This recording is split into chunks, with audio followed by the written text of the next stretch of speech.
여러분들이 잘 알다시피 기독교 역사에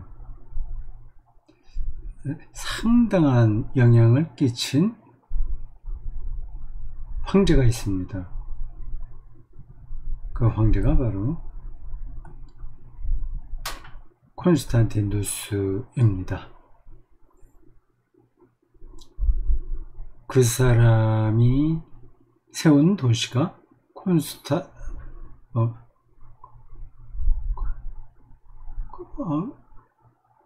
콘스탄티노플, 콘스탄티노플이죠. 물론 아무것도 없는 데서 새로 세운 건 아닐 거고, 아니 그 지역을 동로마 본거지로 해서 비약적인 발전을 이루게 한 장군입니다. 이 사람이 기독교가 로마의 그 중심 종교가 되는 데에 거의 결정적인 영향을 끼친 거죠. 그 기점이 313년입니다. 밀라노 칙령을 내렸어요. 이탈리아 그 북부 도시 밀랑이라고 해요. 밀랑, 이태리어로 밀랑이라고 하나요? 밀랑 칙령이라고도 부르고 밀라노 칙령이라고도 부릅니다.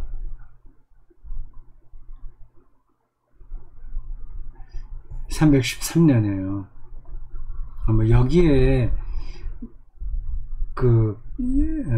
따라오는 일화가 있어요. 그건 시간에 말씀드리지 않겠습니다.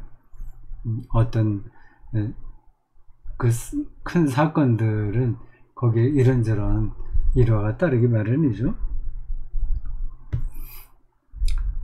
콘스탄티누스의 313년에 내린 밀랑 칙령으로 인해서 기독교가 로마의 공인을 받게 된 겁니다.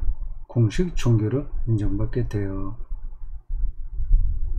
로마는 다종교 사회거든요. 종교가 많습니다. 여러 신들이 많아요. 다신론주의죠. 근데 이 다신론 국가의 유일신론은 기독교가 공인됐다고 하는 것은 이게 보통 사건이 아닌 거죠. 이미 유대교가 거기에 자리를 잡고 있었겠죠. 근데 유대교도 여러 다신론 중에 하나로 로마가 받아들였을 겁니다. 그 상황을 제가 지금 상세하게 말씀드릴 자신은 없어요. 유대인들은 그냥 그 로마 제국 안에서 자기들의 신앙을 보장받는 것만으로 만족하면서 신앙생활을 했을 겁니다. 근데 기독교는 좀 색깔이 다른 거죠. 아주 강하거든요. 오직 하나님만 계시다. 삼위일체지만 유일신론입니다. 기본적으로는요. 근데 다신론하고는 다른 거죠. 321년에 위대한 태양의 날로 그들이 생각하던 썬데이를 휴일로 정했다고 하네요. 그러니까 기독교인들에게는 굉장히 좋은 일들이 막 벌어지는 겁니다.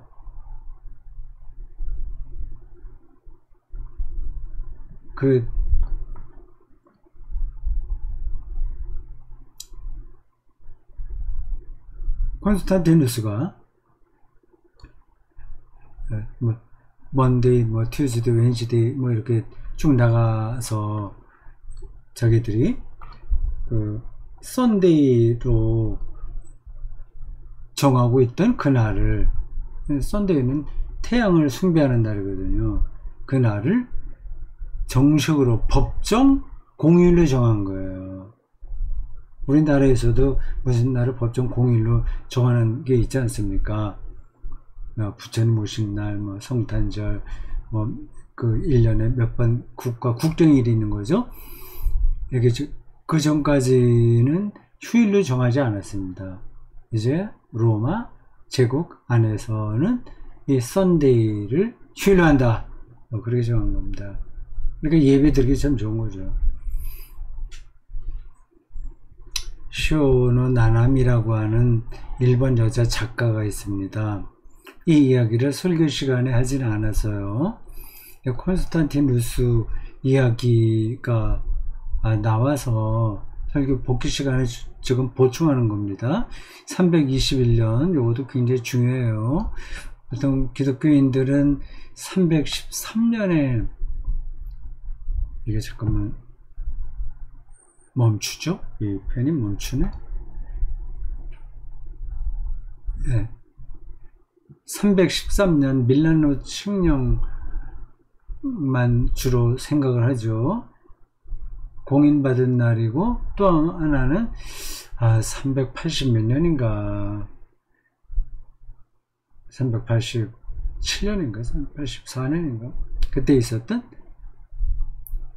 기독교의 국교화 칙령, 그걸 중요하게 생각합니다. 이제 321년도 기독교 예배와 연관해서는 굉장히 중요한 해예요. 밀라노라는 요 도시거든요. 이탈리아 북부에 있습니다. 중북부에 있어요. 이탈리아 남부는 좀 가난하고 중북부는 좀 부자 도시예요. 그 도시들이 발전해서 이제 베네치아 이런 게 다 북쪽에 있습니다. 지금도 밀라노는 잘 사는 도시죠. 제가 알기로는 뭐 섬유 산업의 어떤 그 메카처럼 인정받는 도시입니다. 밀라노 칙령인데, 밀라노에서 그 칙령을 내리는 거 보죠. 왜 밀라노가 이제 거론되는지는 모르겠습니다. 밀라노에서 저 기독교를 공인한다는 칙령을 내린 것 같아요. 저 밀라노가 거론돼서 문득 밀라노와 연관된 초기 그리스도교에 굉장히 중요한 주교가 있습니다. 그 주교가 생각나는 거예요. 그래서 제가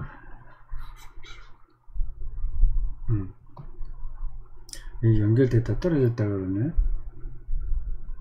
암브로시우스라고요.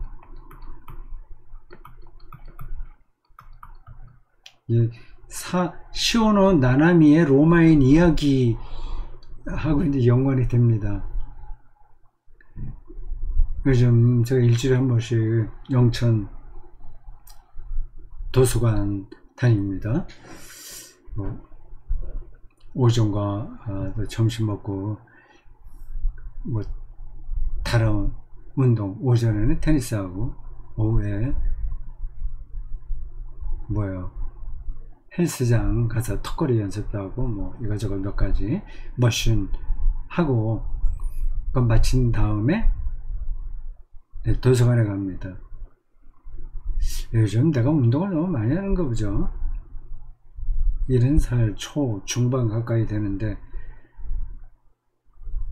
이렇게 운동을 해도 되는지 모르겠습니다. 어쨌든 그 운동 얘기는 이제 다시 시간 넉넉할 때 할 때가 오겠죠. 그 도서관에 가서 이 책 저 책 제가 들여다봅니다. 지난 수요일에 헤세의 유리알 유희도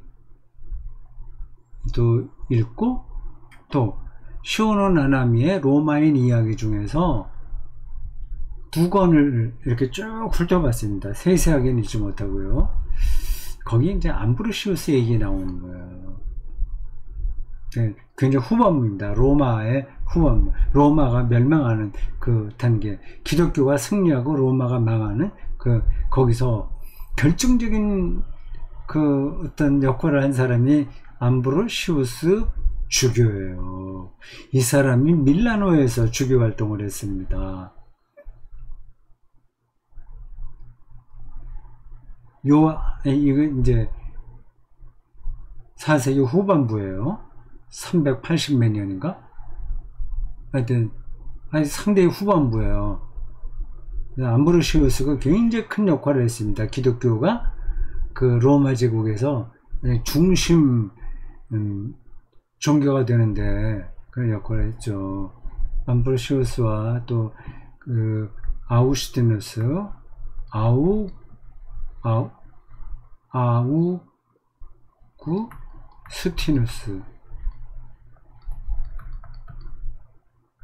아우구스티누스는 암브로시우스보다 더 유명하죠. 기독교 안에서만 본다면요. 아우구스티누스가 기독교인으로 회심하게 된 계기가 암브로시우스의 설교입니다. 아우구스티누스는 마니교를 따르고 있었거든요. 두 사람 다 로마 교육을 철저하게 받은 사람, 지성인들이에요. 최고 지성적인 차원에 있던 사람들입니다. 아우구스티누스는 더 학문적으로 그렇고요. 암브로시우스는 정치적으로 그랬습니다. 암브로시우스는 로마의 좋은 가문에서 태어났다고 그러네요. 거의 로마의 손가락 안에 들어가는 가문의 자제로 살았어요. 근데 암브로시우스에 대한 책을 언제 한번 읽어봐야 되겠습니다. 저는 단편적으로만 알고 있거든요. 이 사람이 로마 행정가로 높은 자리에 올라갔습니다. 그러다가 근데 갑자기 밀라노에 주교가 된 거예요. 이게 참 만화 같은 이야기죠. 아직 세례도 받지 않았다고 합니다. 그 당시에 세례도 안 받은 이 암브로시우스가 밀라노에 밀라노를 중심으로 한 그 지역 전체를 총괄하는 주교로 선출됐다고 하네요. 왜 그게 어떻게 가능한지가 참 지금으로서는 미스터리예요. 그만큼 암브로시우스가 그 당시에는 암브로시우스가 로마 행정가로 이름을 날리고 있을 때예요. 그 정식 직위가 어떤 건지는 제가 잘 모르겠습니다. 그러던 자가 갑자기 이제 주교가 돼요.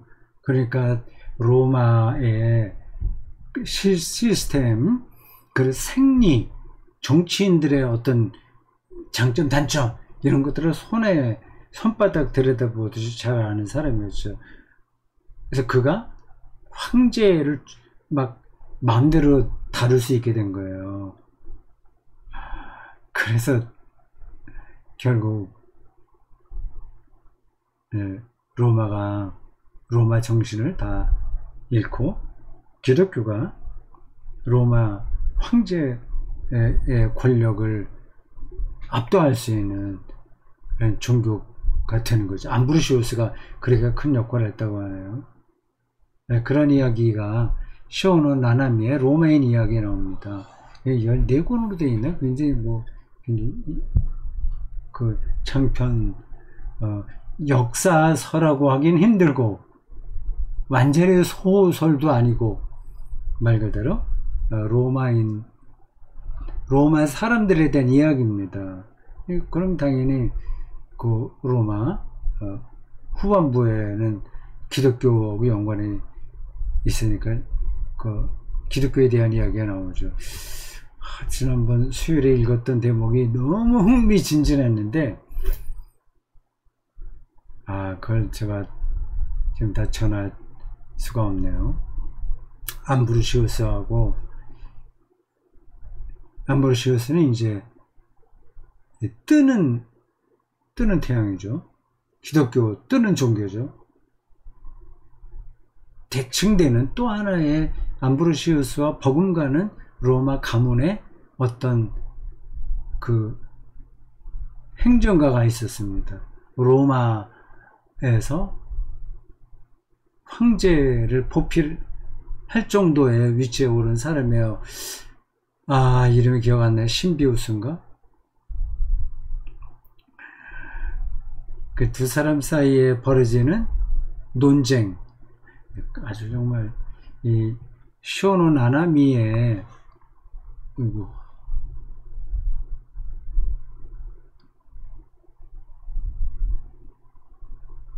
시오노 나나미 일본 여자 문필가인데 대단하네요. 재밌었습니다. 말이 너무 길었습니다. 안식일, 사바트라고 하는 안식일, 노동 모든 일을 쉬는 겁니다. 네, 혁명적인 그 제도예요.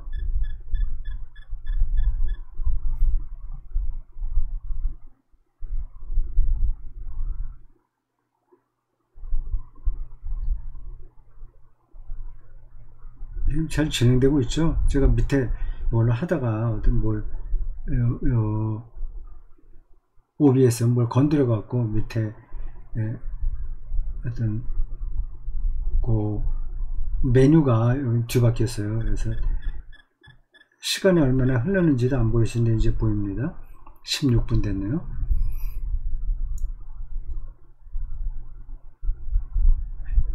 안식일엔 아무 일도 하지 말아야 됩니다. 불도 피우지 말아야 돼요. 가축도 일하면 안 돼요.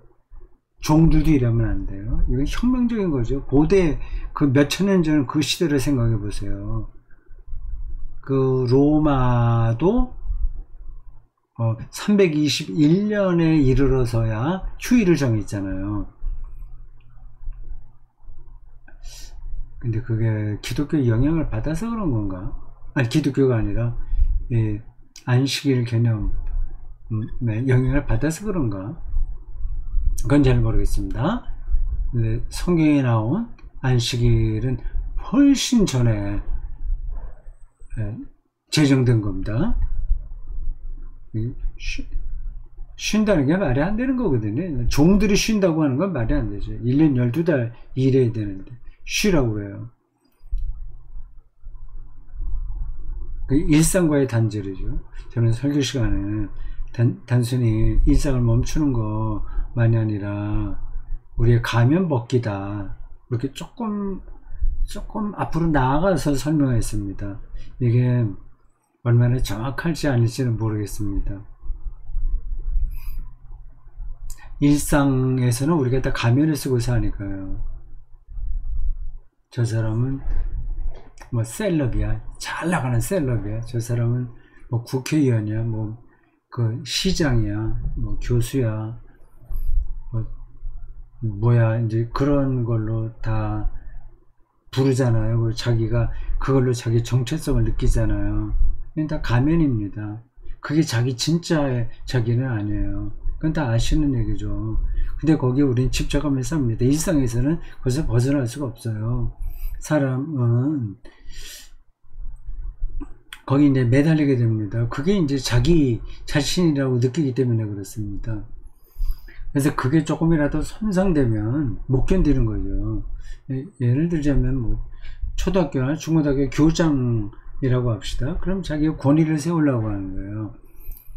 이제 어떻게 해서라도 좋은 뜻으로는 자기 교육 철학을 실천하는 건데, 꼭 그런 교육 철학에서만 나오는 게 아닙니다. 자기 잘난 체 하는 거죠. 그런 게 많습니다. 그건 지식인 사회에서만이 아니라 그냥 막 노동하는 그런 데서도 그래요. 10장 정도 되면 밑에 있는 사람들 달굽니다.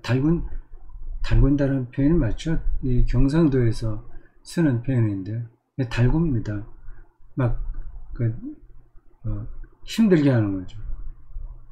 그게 가면인데 최소한도 일주일에 한 번은 가면을 벗고 실제 자기 모습으로 돌아가는 거죠. 자기가 피조되어 있다는 거, 내가 흙으로 돌아가야 된다는 거.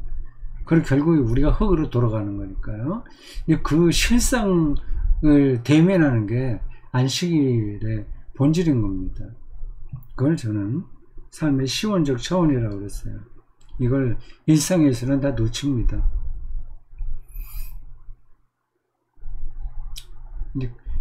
그걸 붙들려고 하는 사람들이 예술가이고 시인이고 영성가들인 거죠. 늘 그 시원적 차원의 일상에서도 붙들고 사는 사람들이에요. 제가 설교 시간에 이 고승들은 살아있으나 죽은 것처럼 산다 말씀드렸어요. 근데 그게 시원적 차원으로 들어가 있기 때문에 그렇습니다. 지금 숨 쉬는 거, 내가 구름을 본다는 거, 밥 한 그릇 먹는다는 거, 그리고 설거지 한다는 거, 어떤 물건을 만진다는 거, 차 한 잔 같이 마신다는 거, 이것에 어떤 시원적 깊이를 느끼면서 하는 사람이 고승이에요. 그러니까 다른 것으로 흔들리지 않은 거죠. 그 그리스 철학자 누구 이야기죠? 알렉산더 대왕이 와서 내가 당신을 위해서 뭘 해주기를 바랍니까? 대학을 세워줄까요? 아니면 멋진 집을 하나 지어줄까요? 내가 뭐를 해줄까요? 그랬더니 그 대답한 이야기가 유명한 일화로 내려오죠. 알렉산더 대왕님, 좀 약간 좀 비켜주세요. 햇빛을 내가 못 쬐네요. 약간 비켜주시는 거. 그래서 내가 햇빛을 쪼개 해주시는 거, 이게 제가 원하는 겁니다. 그런 얘기를 했다는 거 아닙니까? 그게 코미디처럼 들리잖아요. 그러지 않습니다. 그 고승들은 시원적 차원을 일상으로 살아내기 때문에 그게 가능한 거죠. 시원적 차원은 삶의 근원이에요. 이건 누구나 들어가야 될 그런 세계를 가리켜서 시원이라고 얘기하는 겁니다. 그러니까 창조와 해방 이런 것들이 기독교에서는 시원인 거죠. 하나님과 대면한다는 것은 생명의 시원을 경험한다는 거예요. 이걸 한국 그리스도인들이 정확하게 뚫어보고 신앙생활을 해야 되는데 그렇지 않잖아요. 신앙생활도 그냥 도구화해서 내가 예수 잘 믿어서 복받아서 멋지게 한번 인생을 살 거야, 뭐 이런 식으로 가고 있지 않습니까?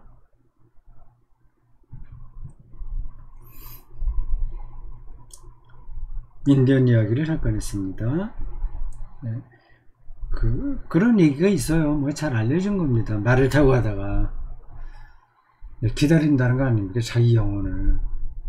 그만큼 자연 친화적으로 살았던 사람들이 북미 인디안들이에요. 거기에 유럽 사람들이 들어가서 그들을 다 제거한 거죠. 그건 북미 인디언들이 자기들을 지켜내지 못한 거예요. 뭐 거기도 여러 가지 이유가 있겠죠.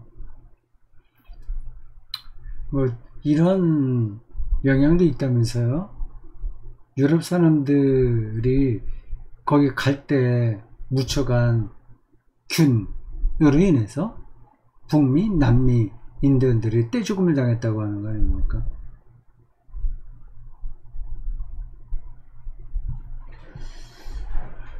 아주 오래전에 읽은 류시와가 편역한 나는 왜 너가 아니고 나인가 라는 인디안 추장들의 연설 모음이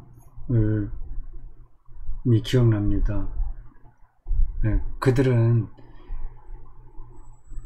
그 백인들이 자기들의 땅을, 인디안들이 살고 있는 그 지역을 돈을 줄 테니 팔아라라고 하는 제안을 이해를 못하는 거예요. 어떻게 땅을 사고 팔고 있어요? 수 있지? 땅은 바로 우리 누이이고 우리 부모고 우리와 똑같은 건데 어떻게 그걸 팔지? 그리고 그 땅에 살고 있는 모든 짐승들이 바로 자기들의 누이라고 생각하고 있으니까요. 그렇게 사는 사람들하고 유럽에서 넘어간 그 사람들하고는 사고방식이 완전히 다른 겁니다. 근데 저는 이 북미 인디안들의 그런 사고방식이 더 시원적이다 생각을 합니다. 그게 현실에서 어느 정도 경쟁력이 있냐, 아니 그런 말을 하기 시작하면 뭐 말은 잘 안 되는 거죠.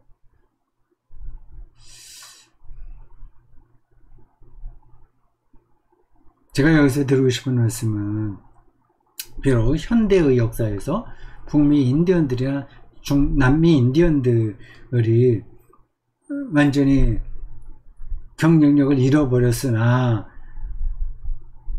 그래서 그 삶의 시원적인 차원이 너무 무능력해 보이긴 하나 기독교의 하나님 신앙도 근본에서는 시원적인 거다. 북미 인디언들의 사고방식과 크게 다르지 않다는 겁니다. 셋째 말씀 18년 장애인 여자가 나와요. 그 이야기를 설교 시간에 잠시 했습니다. 제가 설교 원고를 토요일에 원하는 사람들에게 메일로 보내거든요. 근데 설교문을 보낸 다음에 토요일날 밤에 다시 한번 읽어보다가 그 흐름이 좀 복잡한 것 같아서 좀 교정을 했어요. 교정한 걸로 오늘 설교를 했고요. 설교문을 새롭게 정리해서 대구선수 아카데미 사이트에 올렸으니까 잘 보시기 바랍니다. 그러니까 토요일날 제 설교문을 받아보는 분들은 그게 완성된 설교문이라고 생각하지 마십시오. 요 이야기도 없었어요. 그리고 그 보내준 설교문에 있었던 이야기는 뺐습니다. 그거는 이사야 오늘 설교 본문 앞부분에 나온 이야기예요. 굶주린 자, 이 괴로워하는 자를 돌봐라. 그러면 너희들이 하나님의 어떤 그러한 그 존귀함을 받을 것이다 하면서 한 이야기 나오잖아요. 그 이야기가 오늘 설교에는 없었습니다. 근데 그거를 첫 번 설교문에는 이렇게 썼어요. 그걸 좀 설명하면서 결국 우리가 굶주리는 사람들, 괴로워하는 사람들을 돕는 일은 세상에서 다 모두가 하는 일인데 그 자체로 하기는 힘들다. 우리가 안식일 영성에 들어갔을 때 우리가 창조와 해방이라는 그 세계를 맛봤을 때 그렇게 살지 못하는 사람들을 진정한 의미에서 돌볼 수 있는 능력이 생긴다는 그런 얘기를 하는데, 안식일의 본질이라는 주제로 쭉 설교하다가 그게 좀 후반부에 들어가니까 또 좀 복잡해지는 것 같아서 실제 설교에서는 뺐습니다. 장애인 이 여자 이야기도 없었는데 오늘 설교를 다시 오늘 작성하면서 쓴 거예요. 이건 뭐 길게 제가 설명하지 않겠습니다. 이건 해방이라는, 안식일은 해방의 날이다, 그 이야기를 하기 위해서 셋째 말씀에 나온 이야기를 설교에서 보충한 겁니다. 18년 장애, 허리를 펴지 못했다. 이게 실제로 육체적인 장애를 겪은 여자인지 아니면 심리적으로 막 웅크려들어 있었던 여자인지는 잘 모르겠습니다. 후자의 가능성도 있는 거죠. 사람의 몸과 마음은 같이 가거든요. 이 여자가 어떤 트라우마에 묶여서 허리를 펴지 못할 수 있었던 거죠. 근데 예수를 만나서 그게 치료될 수 있잖아요. 그럼 뭐 허리를 필 수 있는 거죠. 그러니까 해방인 거예요. 해방. 안식일은 해방의 날. 회당장이 그거를 시비 걸자 이 위선자들아 하면서 얘기하고 있지 않습니까? 그러니까 안식일은 굉장히 혁명적인 날인 거예요. 안식일 개념이라고 하는 거는. 성수주일 이렇게 해갖고 이걸 이제 회당장이 예수의 행위를 시비 건 거하고 비슷한 방식으로 오늘 한국 기독교인들이 주일을 생각합니다. 나는 성수주일 뭐 1년에 다 했어. 성수주일 말하는데 그들에게는 그 예배 드리는 거잖아요. 예배가 중요하죠. 근데 그 성수주일이라고 하는 그 문자 속에 회당장이 예수의 행위를 비판한 그 생각이 그대로 묻어 있다니까요. 들어있다니까요. 기독교 신앙의 그 폭발력, 혁명성 다 성도리적 없습니다. 예수 안에 내가 있고 내가 그리스도 안에 있다고 하는 그것도 폭발적인 혁명적인 그 사고방식의 전환이잖아요. 그게 없어요. 휴식과 안식의 차이. 이번 설교를 준비하고 설교 실행하면서 제 마음속에는 정말 중요한 설교인데 그런 생각을 했습니다.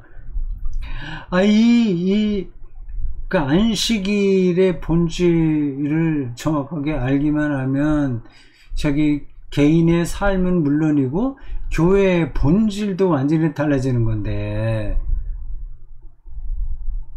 중요한 설교를 했는데 뭐 그런 생각을 했습니다. 물론 저는 이번만이 아니라 늘 이번 설교 중요한데 이렇게 생각을 합니다. 말만 그렇게 하지 그만큼 전달하지는 못하고 있어요. 안식일은 휴식하는 게 아니에요. 단순히 쉰다는 게 아니라 정말 안식인 거죠. 영혼의 충만함인 거죠. 다른 것이 완전히 제거됨으로써 그 생명의 시원이 살아나는 거죠.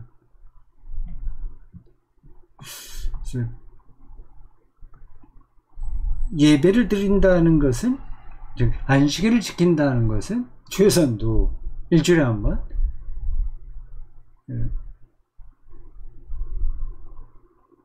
죽음을 연습하는 거다 이런 얘기였습니다. 죽어야만 완전한 안식이 가능하기 때문에 그건 동의하시죠? 죽음이에요. 죽지 않으면 안식은 불가능합니다. 살아있을 때는 그 안식에 가까이 가는 거죠. 가까이 가는 거예요. 완전하게는 없습니다. 세례받을 때 예수와 같이 죽고 산다는 거잖아요. 그래서 그거를 붙들고 있어야 돼요. 기독교 신앙은 죽음 연습이다. 살기도 힘든데 무슨 죽음 연습이냐. 죽음 연습을 잘해야지 잘 산다니까요.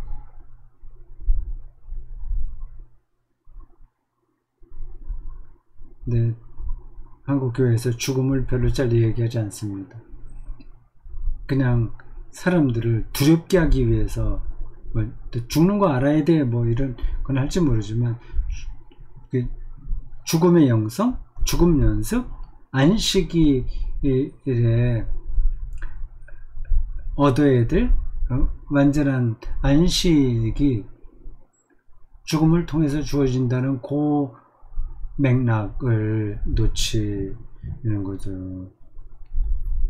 제 말이 되나요? 제가 한 말이? 앞뒤가 잘 맞는 얘기인가요? 네트워크가 심합니다.